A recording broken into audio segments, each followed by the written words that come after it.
ఇక బులెటిన్లో breaking updates చూస్తున్నాం. ఇవాళ ఉదయం 11 గంటలకు CM Chandrababu, deputy CM Pawan Kalyan, BJP రాష్ట్ర చీఫ్ మాధవ్ సమావేశం కానున్నారు. ఈ భేటీకి కొంతమంది మంత్రులను కూడా ఆహ్వానించినట్లుగా సమాచారం. ఈ సమావేశంలో పలు కీలక అంశాలపై చర్చ జరగనున్నట్లుగా తెలుస్తోంది. ముఖ్యంగా తిరుమల లడ్డు అంశంలో ఇప్పటికే సిబిఐ ప్రత్యేక దర్యాప్తు బృందం నివేదిక సమర్పించిన నేపథ్యంలో ఆ నివేదికపై కమిటీ ఏర్పాటు చేయాలని ఏపీ కేబినెట్ తీసుకున్న నిర్ణయంపై తదుపరి చర్యలపై చర్చ జరిగే అవకాశం ఉన్నట్లుగా తెలుస్తోంది. తిరుమల లడ్డు అంశంలో కూటమి పక్షాల మధ్య ఉమ్మడి కార్యాచరణపై కూడా స్పష్టత తీసుకొచ్చే దిశగా నిర్ణయాలు ఉండవచ్చని రాజకీయ వర్గాలు అంచనా వేస్తున్నాయి. అలాగే తాజా రాజకీయ పరిణామాలు, జిల్లాల పర్యటనలు, భవిష్యత్ వ్యూహాలపై కూడా ఈ సమావేశంలో చర్చకు వచ్చే అవకాశం ఉన్నట్లుగా సమాచారం. రెడ్డికి ముగ్గురు నేతల సమావేశానికి సంబంధించిన పూర్తి సమాచారాన్ని మా ఏపీ బ్యూరో చీఫ్ నాగకిషోర్ మరింత సమాచారాన్ని అయితే అందిస్తారు. కిషోర్, చెప్పండి, మొత్తంగా ఈ ముగ్గురు నేతలు అటు 3 పార్టీలకి సంబంధించిన నేతలు కూడా ఈ సమావేశానికి హాజరవుతున్నారు. ఈ సమావేశాన్ని ఏ విధంగా చూడాలంటారు? ఏ అంశాలు చర్చకు వచ్చే అవకాశాలు ఉన్నాయనుకోవచ్చు అంటారు? పద్మ, మనం ఇక్కడ ప్రధానంగా చూసుకోవాల్సిన అంశం ఏంటంటే తిరుమల లడ్డు కల్తీ వివాదం ఏదైతే ఉందో ఆ వివాదం ఇప్పుడు రాసుకొని పెద్ద దుమారం రేపుతుందని కూడా చెప్పుకోవచ్చు. గతంలో చంద్రబాబు నాయుడు తిరుమల లడ్డులో జంతు కొవ్వులు కలిసినాయి అని చెప్పి ఒక ప్రకటన అయితే చేయడం జరిగింది. సో ఈ నేపథ్యంలోనే వైసీపీ వాళ్ళు దీన్ని ఖండిస్తా అసలు ఇదంతా ఏం జరగలేదని చెప్పడంతో దీని మీద సిట్ అయితే ఏర్పాటు చేయడం జరిగింది.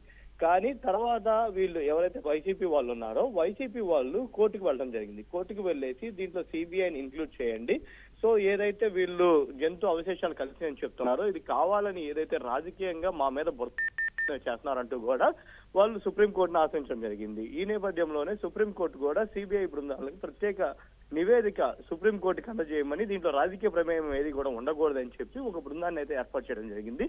ఇప్పుడు దానికి సంబంధించి వాళ్ళు ఒక ఛార్జ్ షీట్ అయితే దాఖలు చేయడం జరిగింది.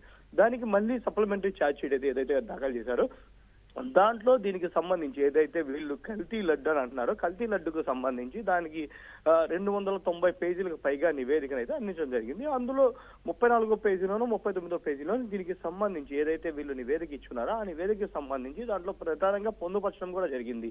ఇదంతా కూడా దీంట్లో అసలు నెయ్యి అనేది వాడలేదు, ఇందులో ఆవు పాలు కానీ బర్రె పాలకు సంబంధించిన గీ కానీ ఏదీ లేదు, పామ్ ఆయిల్ ద్వారా ఇది లడ్డును అయితే తయారు చేశారు, దీంట్లో కెమికల్స్ అన్ని రసాయనాలు కలిపి దీన్ని అయితే తయారు చేయడం జరిగింది, ఇది చాలా విషపూరితమైందంటూ కూడా ఒక నివేదిక అయితే రావడం జరిగింది. దీనికి సంబంధించి మహాపాపం అంటూ కూడా పెద్ద ఎత్తున టీడీపీ వాళ్ళు ఫ్లెక్సీలు అయితే ఏర్పాటు చేశారు. ఈ ఫ్లెక్సీలు ఏర్పాటు చేసిన నేపథ్యంలో వైసీపీ వాళ్ళు దాన్ని ఖండిస్తా ఎక్కడైతే ఫ్లెక్సీలు ఏర్పాటు చేశారో ఆ ఫ్లెక్సీలన్నింటినీ కూడా తొలగించాలి అని చెప్పి అయితే కోరడం జరిగింది. ఈ నేపథ్యంలోనే కొంత గందరగోళ పరిస్థితులు కూడా ఏర్పడ్డాయి. ఇక్కడ మనం చూసుకున్నట్లయితే గుంటూరు జిల్లాలో గోరింట దగ్గర వెంకటేశ్వర స్వామి గుడి దగ్గర మహాపాపం అంటా కూడా టీడీపీ నేతలు ఫ్లెక్సీలు ఏర్పాటు చేయడం జరిగింది. ఆ ఫ్లెక్సీని తొలగించడానికి స్వయంగా మాజీ మంత్రి అంబటి రాంబాబు అక్కడ వెళ్లిన నేపథ్యంలో టీడీపీ కార్యకర్తలకు అంబటికి జరిగినటువంటి వాగ్వాదంలో అంబటి రాంబాబు నోరు జారేసి స్వయంగా ముఖ్యమంత్రి మీదే తీవ్ర ఆరోపణలు అయితే చేయడం జరిగింది. సో ఈ నేపథ్యంలో దాన్ని కొంతమంది కార్యకర్తలు ఆయన మాట్లాడిన మాటలకు నొచ్చుకొని వాళ్ళ ఇంటి మీదకి వెళ్ళేసి దాడులు జరిపి మొత్తం ఫర్నిచర్ అంతా కూడా ధ్వంసం చేయడం జరిగింది. తర్వాత దానికి సంఘీభాగంగా జోగి రమేష్ కూడా కొన్ని మాటలు మాట్లాడడం జరిగింది లోకేష్ ఉద్దేశించి. సో ఈ నేపథ్యంలో ఆ తెలుగుదేశం కార్యకర్తలు కూడా జోగి రమేష్ ఇంటి మీద దాడులు చేశారు.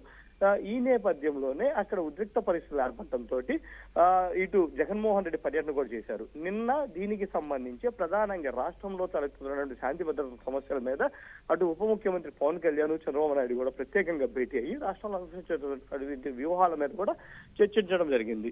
ఈ రోజు మనం చూసుకున్నట్లయితే ఇటు ఏదైతే కూటమి ప్రభుత్వం ఉందో బీజేపీ, జనసేన, టీడీపీ అలయన్స్ లో ఉందో సో దానికి సంబంధించినటువంటి ముఖ్య నాయకులు బీజేపీ తరఫు నుంచి మాధవ్, ఎవరైతే ఇప్పుడు బీజేపీ రాష్ట్ర అధ్యక్షుడు ఉన్నారో మాధవ్, అదేవిధంగా పవన్ కళ్యాణ్, డిప్యూటీ సీఎం పవన్ కళ్యాణ్, ఇంకో పక్క ముఖ్యమంత్రి చంద్రబాబు నాయుడు, వీళ్ళతో పాటు కొంతమంది మంత్రులు కూడా సమావేశం నిర్వహించనున్నారు. ప్రధానంగా ఈ సమావేశంలో ఏదైతే వైసీపీ వాళ్ళు చేస్తున్నటువంటి వాదనలు వాళ్ళు రాష్ట్ర అభివృద్ధిని ఓర్చుకోలేక శాంతి భద్రతకు విఘాతం కలిగిస్తా వాళ్ళు చేసే ప్రయత్నాలు నిన్న ఇటు గుంటూరు పర్యటనకి జగన్ వెళ్తున్న టైంలో వాళ్ళు మొత్తం ట్రాఫిక్ అంతా కూడా ఆపేసి ఒక 30 కిలోమీటర్ల దూరం వెళ్ళడానికి దగ్గర 8 నుంచి 9 గంటల సమయం తీసుకున్నారు. సో ఈ నేపథ్యంలో ఇది కావాలనే చేస్తున్నారు, రాష్ట్ర అభివృద్ధిని ఓర్చుకోలేకపోతున్నారు తీసుకెళ్లాలనే ఉద్దేశంతో ప్రధానంగా ఈ ముగ్గురు కూడా ఈ రోజు భేటీ కానున్నారు. దీంట్లో ప్రధానంగా సిబిఐ ఇచ్చినటువంటి ఛార్జ్ షీట్ మీద కూడా చర్చించనున్నారు. సిబిఐ ఇచ్చిన ఛార్జ్ షీట్ లో అసలు దీనికి సంబంధించి ఏదైతే లడ్డు వివాదం ఉందో ఆ లడ్డు వివాదంలో ప్రధానంగా వాళ్ళు పొందుపరిచినటువంటి యానిమల్ ఫ్యాట్ అంశం కావచ్చు, లేకుంటే రసాయనాలు కావచ్చు, కెమికల్స్ కావచ్చు, వీటన్నిటి మీద కూడా ప్రధానంగా వీళ్ళు చర్చించనున్నారు. దీంట్లో ఇప్పుడు ఏదైతే వైసీపీ గత ప్రభుత్వ హయాంలో 2022 నుంచి 2024 వరకు వాళ్ళు ఉన్న టైంలో అక్కడ జరిగినటువంటి ఏదైతే వివాదం ఉందో దానికి సంబంధించి కొంతమంది అధికారులకు తెలిసే జరిగింది అని చెప్పి కూడా సిట్ లో పొందుపరచడం జరిగింది. అందులో భాగంగానే ఇప్పటికే ప్రజెంట్ ఈవోగా పనిచేస్తున్నటువంటి అనిల్ కుమార్ సింఘల్ మీద ఇప్పుడు ప్రభుత్వం చర్యలు కూడా తీసుకొని వెంటనే అతను రిలీవ్ అయిపోయి జిఐడికి రిపోర్ట్ చేయాలని కూడా చెప్పడం జరిగింది. కానీ అప్పట్లో అడిషనల్ ఈవోగా పనిచేసినటువంటి ధర్మారెడ్డికి కూడా దీంట్లో భాగస్వామ్యం ఉంది. అదేవిధంగా చైర్మన్ సుబ్బారెడ్డికి కూడా తెలిసినప్పటికీ ఏమీ మాట్లాడలేదని చెప్పి కూడా ఛార్జ్ షీట్ లో పొందుపరచడం జరిగింది. అదే కేబినెట్ లో ప్రధానంగా వచ్చినప్పుడు కూడా దీని మీద పవన్ కళ్యాణ్ మొత్తం వివరాలు అడిగి తెలుసుకున్నట్లుగా కూడా మనకు సమాచారం ఉంది. ఏదైతే కేబినెట్ జరుగుతున్న టైంలో ఈ సిట్ బృందం వివరిస్తున్నటువంటి ఛార్జ్ షీట్ కి సంబంధించి వాళ్ళు ఒక ప్రెజెంటేషన్ ఇస్తున్నారు. ఆ ప్రెజెంటేషన్ ఇస్తున్న టైంలో పవన్ కళ్యాణ్ కూడా కొన్ని ఆసక్తికరంగా తెలుసుకున్నట్లు తెలుస్తుంది. ఇది సుబ్బారెడ్డికి తెలిసే జరిగిందా లేకుంటే తెలియక జరిగిందా? ఈ ఛార్జ్ షీట్ లో పొందుపరిచిన అంశాల్లో ఏదైతే కల్తీ లడ్లో అవశేషాలు ఉన్నాయా లేకుంటే దీంట్లో యానిమల్ ఫ్యాట్ ఉందా ఇవన్నీ కూడా అడిగి తెలిసినప్పుడు వాళ్ళు దాని నుంచి కొన్ని సమాధానాలు చెప్పి ఈ నేపథ్యంలో ఇవన్నీ ఉన్నప్పుడు మనం ఎందుకంటే ప్రజల్లో తీసుకోవాల్సలేదంటూ కూడా పవన్ కళ్యాణ్ ప్రశ్నించడం జరిగింది. సో ఈ నేపథ్యంలోనే మనం ప్రజల్లోకి ఎలా వెళ్ళాలి, ప్రజల్లో ఉన్నటువంటి అభద్రతా భావాన్ని ఎలా తొలగించాలి, ఇప్పుడు శాంతి భద్రతలకు విఘాతం కలిగిస్తున్నారు, కావాలనే రాష్ట్ర అభివృద్ధికి ఆటంకం కలిగిస్తున్నారు. సో ఇవన్నీ కూడా లేకుండా మనం ప్రజలకు ఎలా తెలియజేయాలనే అంశాల మీద ముగ్గురు కూడా కూటమి నాయకులు చర్చించుకునే అవకాశం ఉంది. దీంతో పాటు రాజ్యసభకు సంబంధించి కూడా కొన్ని స్థానాలు ఖాళీ అవుతున్నాయి. సో ఈ నేపథ్యంలోనే రాజ్యసభకు సంబంధించినటువంటి అంశాలు కూడా ప్రధానంగా చర్చించుకోనున్నారు. దీంతో పాటు భవిష్యత్ కార్యాచరణ కూటమి ప్రభుత్వం కలిసి కూటమిలో ఉన్నటువంటి ముగ్గురు నేతలు అదేవిధంగా నాయకులందరూ కలిసి కూడా ఎలా ముందుకు వెళ్ళాలి, వాళ్ళు చేసినటువంటి విమర్శలను ఎలా తిప్పికొట్టాలి, ఎలా కౌంటర్స్ ఇవ్వాలి, దీనికి సంబంధించి ఎలా మాట్లాడాలి, మన కార్యకర్తల సమన్వయం పాటించేలాగా మనమే ఆదేశాలు ఇవ్వాలి, ఇలా కొన్ని అంశాలను కూడా ప్రధానంగా ఈ రోజు ఈ సమావేశంలో చర్చించే అవకాశం ఉంది. సో అందులో భాగంగానే ఈ రోజు ముగ్గురు పార్టీకి సంబంధించిన నేతలు కూడా సమావేశం అవుతున్నారు. పద్మ అయితే నాగకిషోర్ అంతేకాకుండా అటు తెలంగాణలో జరగబోయే మున్సిపల్ ఎన్నికలకి సంబంధించి కూడా జనసేన అధినేత పవన్ కళ్యాణ్ ప్రచారం చేయమని అటు బీజేపీ కోరిన నేపథ్యంలో ఈ అంశం కూడా ఈ సమావేశంలో చర్చించే అవకాశం ఉందనుకోవచ్చంటారా? ఇక్కడ ప్రధానంగా చూసుకున్నట్లయితే ఆంధ్రప్రదేశ్ రాష్ట్రానికి సంబంధించిన సమస్య ఇంకో పక్క చూసుకున్నట్లయితే బీజేపీ తోటి పవన్ కళ్యాణ్కి చాలా సత్సంబంధాలు ఉన్నాయి.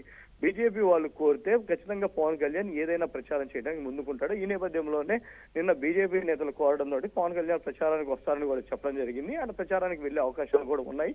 దానికి సంబంధించి షెడ్యూల్ కూడా ఇస్తామని చెప్పారు. కానీ ఇక్కడ మనం చూసుకున్నట్లయితే మున్సిపల్ ఎన్నికల్లో అక్కడ టీడీపీ పోటీ చేసే అవకాశం లేదు. సో బీజేపీ జనసేన మాత్రం బీజేపీ పోటీ చేస్తుంది, దానికి జనసేన సపోర్ట్ గా అవుతుంది.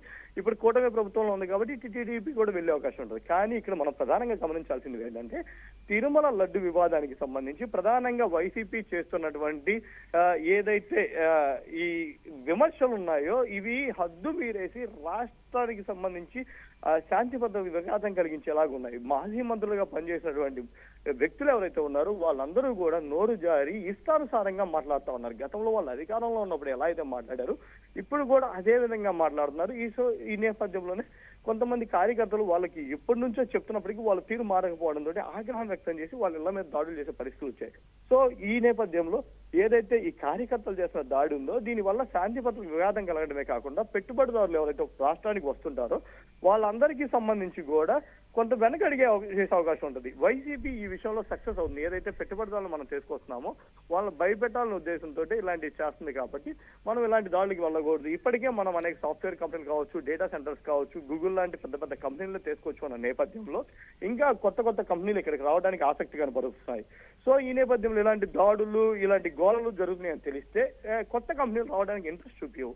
సో ఇలాంటివి జరగకుండా మనం ఎలా చర్యలు తీసుకోవాలి, మన కార్యకర్తలకు ఏం చెప్పాలి, దీనికి సంబంధించి నాయకులు కావచ్చు, మన పార్టీలకు సంబంధించినటువంటి ఎమ్మెల్యేలు మంత్రులు వాళ్ళు ఎలా దీనికి సంబంధించి ముందుకు వెళ్ళాలి, వాళ్ళకి ఎలా సమన్వయం చేసుకోవాలనే అంశాల మీద కూడా ఈరోజు ప్రధానంగా చర్చించున్నారు. అందులో భాగంగానే కూటమికి సంబంధించినటువంటి ముఖ్య నేతలు బీజేపీకి సంబంధించి పిఎన్ మాధవ్ కావచ్చు, ఇటు జనసేనకు సంబంధించి జనసేన చీఫ్ పవన్ కళ్యాణ్, అదేవిధంగా టీడీపీ అధినేత చంద్రబాబు నాయుడు ఈ ముగ్గురు కూడా సమావేశం కానున్నారు. దీంట్లో మంత్రులు కూడా పార్టిసిపేట్ చేయనున్నారు. ప్రధానంగా మన కేబినెట్ లో జరిగినటువంటి అంశాలు కావచ్చు, ఇప్పుడు రాష్ట్రంలో ఉన్నటువంటి పరిస్థితులు కావచ్చు, శాంతి భద్రతల విఘాతం కావచ్చు, అదేవిధంగా రాష్ట్రానికి వస్తున్నటువంటి పెట్టుబడులు కావచ్చు, అదేవిధంగా రాష్ట్రాన్ని అభివృద్ధి చేయడానికి తీసుకోవాల్సినటువంటి చర్యలు కావచ్చు, ఇంకో పక్క ఏదైతే కూటమి ప్రభుత్వం వచ్చాక ఈ పథకాలను అందజేస్తా ఉందో ఆ పథకాలకు సంబంధించి సంక్షేమ పథకాలకు సంబంధించి ప్రజలకు సంక్షేమమే ఉండాలి తప్పించి ఇలాంటి విపత్కర ఏదైతే ఈ దాడులు ఇట్లాంటి సంస్కృతి అనేది ఉండకూడదు. ప్రజలకి మనం మంచి పాలన అందించాలి. సో దానికి ఏం తీసుకోవాలనే అంశాలని ప్రధానంగా ఈ కూటమి ప్రభుత్వం ఈ చర్చించే అవకాశం ఉంది. అందులో భాగంగానే ఈ ముగ్గురు కూడా ఈ రోజు భేటీ కాబోతున్నారు. మంత్రులు అందరూ కూడా భేటీ అయ్యేసి రాష్ట్రంలో ఉన్నటువంటి పరిస్థితుల మీద, అదేవిధంగా రేపు రానున్న రాజ్యసభ స్థానాల మీద కూడా ప్రధానంగా చర్చించే అవకాశం ఉంది. దీంతో పాటు ఇంకొన్ని నెలల్లోనే పంచాయతీ ఎలక్షన్స్ కూడా వచ్చే అవకాశం ఉంది. సో పంచాయతీ ఎలక్షన్స్ వస్తున్న నేపథ్యంలో ఇంకా వీళ్ళు వైసీపీ వాళ్ళు ఇలానే ఏమైనా గోడలు చేస్తారా, దాన్ని ఎలా అరికట్టాలి, దానికి సంబంధించి మనం ఎలా ప్రణాళికలతో ముందుకు వెళ్ళాలి. ఇప్పుడు తెలంగాణలో మున్సిపల్ ఎలక్షన్స్ జరుగుతున్నాయి, పంచాయతీ ఎలక్షన్స్ కూడా అయిపోయినాయి కాబట్టి ఇంకో 3 నుంచి 6 నెలల లోపల ఆంధ్రప్రదేశ్ లో కూడా వచ్చే అవకాశం ఉంది. సో ఈ నేపథ్యంలోనే వీటిలన్నిటి మీద కూడా కూలంకషంగా చర్చించే అవకాశం ఉంది. అందులో భాగంగానే ఈ రోజు వీళ్ళ భేటీ అని కూడా చెప్పుకుంటారు. Padma. Right, thank you Nagakishore.